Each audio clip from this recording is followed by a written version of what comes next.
Was the Lance Armstrong scandal a big deal at the time? Huge deal. His Livestrong bracelets were everywhere. Credit be due, he won 7 Tour de France while on drugs. When I was on drugs I couldn't even find my bike, let alone ride it. He won the Tour de France, I believe, 7 times in a row, which is incredible, but he was found to be cheating by using performance-enhancing drugs. At the time, it was a huge deal because nobody ever thought he'd cheat to win. During his win streak, he was a national icon. Between his dominance in his sport and his role as a cancer survivor advocate, he was arguably the most prominent American athlete celebrity of that era. I think only Tiger Woods was close. For years he successfully portrayed himself as a victim deliberately targeted by European journalists and sport authorities who were simply jealous of his success, a message that unsurprisingly resonated with a lot of Americans. The viciousness with which he defended his scamming is noteworthy. He threatened lawsuits, physically confronted people, and tried his best to destroy careers of journalists, opponents, and officials that tried to dig deeper into his cheating ring. The day the dam finally broke was one of the biggest sports stories ever. Imagine it came out today that Tom Brady or LeBron James actively ran huge doping rings their entire careers, and that all of their titles were now stripped. It was that big of a deal.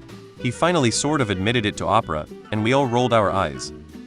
Today some people still believe that Lance Armstrong never set a foot on the moon.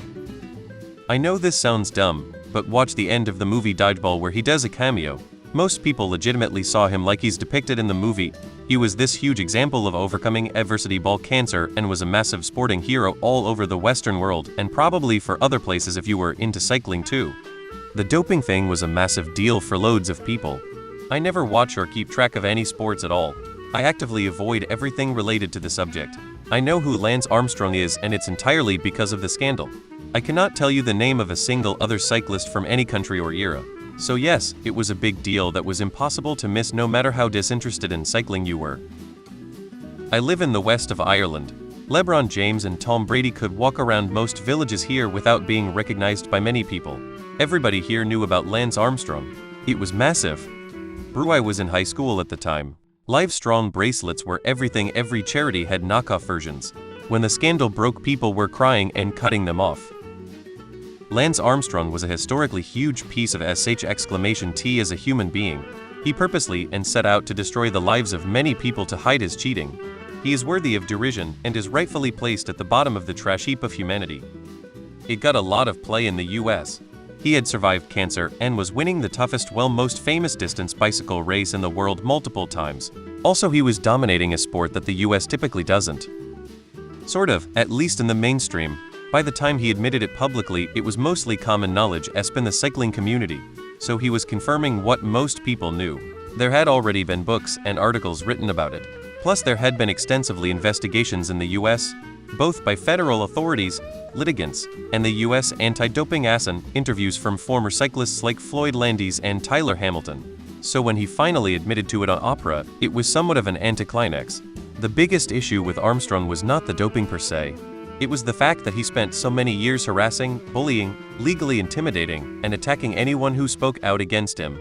People could forgive doping, especially when everyone else was doing it, but they are not so forgiving of someone who tried to ruin so many lives. It was a pretty big deal. There was a lot of Livestrong merchandise, sponsorships, and media depicting him as a cancer-fighting hero. I know he was a popular figure in my high school, especially among athletes. Yes, he was a major cultural figure, not just as an athlete, but as a generally inspirational story for sick people. He was also a point of national pride. I don't even care about cycling, and it was demoralizing seeing an American icon fall from grace like that. So yeah, big deal. Massive. At least in the US. It was a big deal for me because I believed him early on in the scandal. So I was following the scandal about 5 years before he admitted on Oprah that he was doping.